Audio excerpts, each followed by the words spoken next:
Movie শুরু হতেই আমরা দেখতে পাই ক্যালেব নামের 18 বছরের একটি ছেলেকে, যে ব্লু বুক কোম্পানিতে একজন সফটওয়্যার ডেভেলপার হিসেবে কাজ করে।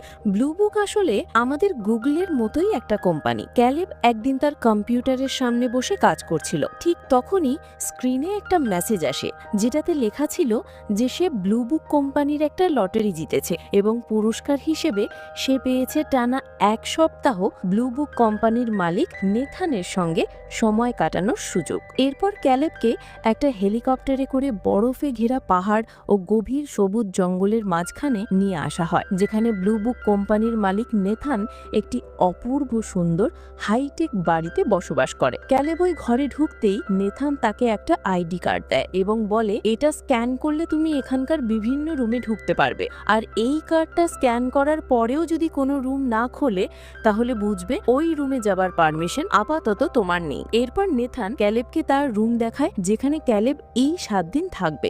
রুমটা ক্যালেবের খুব পছন্দ হয়। এরপর নেথান তাকে একটা ফর্ম দেয়, যেটাতে লেখা ছিল যে এখানে এই 7 দিনে যা কিছু ঘটবে তা যেন কোনোভাবেই বাইরের কেউ না জানে। ক্যালেব বেহানা ভেবে ফর্মটিতে সই করে দেয়। এরপর নেথান তাকে জানায় সে এভা নামের এক সুপার অ্যাডভান্সড এআই রোবট বানিয়েছে এবং ক্যালেবের কাজ হবে তার উপর টিউরিং টেস্ট চালানো। টিউরিং টেস্ট আসলে এমন একটা টেস্ট যেখানে একজন মানুষকে একটা রোবটের সঙ্গে কথা বলতে দেওয়া হয়, কিন্তু তাকে আগে থেকে জানানো হয় না যে সে একজন রোবটের সঙ্গে কথা বলছে, কোনো মানুষের সঙ্গে নয়।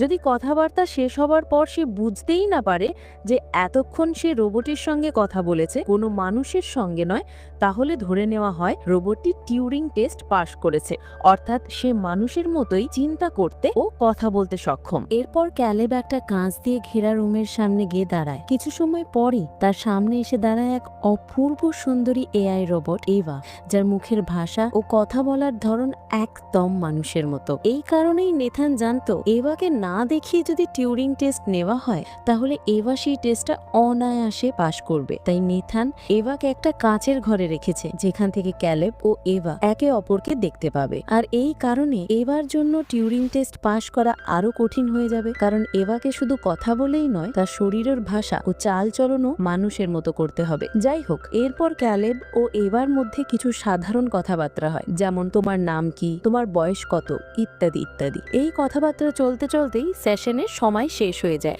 এরপর মাঝরাতে ক্যালেবের ঘুম ভেঙে গেলে সে সিসিটিভিতে দেখতে পায় এভা বসে বসে কিছু একটা ছবি আঁকছে। এর ঠিক পরেই সেখানে হঠাৎ পাওয়ার কাট হয়ে যায় এবং সমস্ত দরজা বন্ধ হয়ে যায়। ক্যালেব তার আইডি কার্ড স্ক্যান করলেও দরজা খুললে না, কিন্তু 2 মিনিট পরেই আবার পাওয়ার